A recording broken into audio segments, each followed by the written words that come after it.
Welcome back to the SMT YouTube channel. In this video, we're going to discuss some commentary from AT&T CEO John Stankey in regards to the deployment of spectrum assets, wireless bandwidth for their 5G network that they just acquired from EchoStar, Boost Mobile. And we're talking about one low band in the 600 megahertz frequency and one mid band in the 3.45 gigahertz frequency, right? They're two very different assets that are going to be built in a very different fashion. And I've already kind of made my comments on it. I do think AT&T is going to build the 600. A lot of people speculating that it would be used as leverage or sold, doing spectrum swaps with T-Mobile. I don't think so. I think AT&T is going to build it. And now with these comments from the CEO, I think even more so. Okay, so here's kind of the commentary from the CEO. He mentions that AT&T expects to deploy the 3.45 gigahertz quickly. Now, ironically, that's the higher frequency, which likely needs a denser grid than the 600 megahertz. But see, what people have to understand is where AT&T is as a company and where they are as a wireless network. They need to deploy the 3.45 quickly, because this brings more capacity to the table. For the 600, coming from the Boost Mobile network, we're talking about 5 to 10 megahertz of bandwidth. That obviously can help.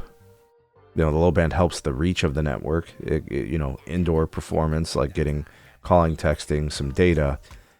Across large swaths of reach. We're talking about miles of coverage. The mid-band frequencies don't typically have that property or those properties, right? So you have to be denser. But the thing about it is the bandwidth that's coming to AT&T is talking about like, I think 20, 30, and in some instances 40 megahertz of bandwidth in the 3.45 on N77. That's monetizable, right? You can monetize that with, AT&T Internet Air, the 5G home internet piece. People are going to be able to enjoy a much more, high capacity experience, better speeds. You know what I mean? Like it's just a different outcome and goal and intention with that spectrum. It's very deliberate. The 600, as stated by John Stankey, he said could take a number of years. He said the integration is more complex because AT&T currently doesn't utilize 600 on the network, which means more equipment and infrastructure upgrades. And I think that's where we need to understand. Like if you look at a AT&T cell tower, here's a picture from one of my thumbnails. You guys can get a good look at this. This up here, and then this one down here. These are integrated radios and antennas. These are some of the first upgrades. This one actually is by the airport here in Cleveland Hopkins. Really, really low tower site. So I was able to get a good shot. But this is, I think the C-band, the 3700, is at the bottom, and then the DoD's at the top, if I remember correctly. I think. But, these upgrades are happening all the time. These Ericsson conversions from Nokia, those things are happening. They've been happening. That's been the plan, right? And I've talked about the monetization. So think about the short-term and long-term goals for what AT&T is trying to accomplish, right? They're trying to sell fixed wireless access. That service is growing in reach and adoption. The long-term low-band integration, while it would enhance the AT&T network, it's a nice to have, but it's not mandatory to monetization. I would expect the 600 megahertz build out to take years.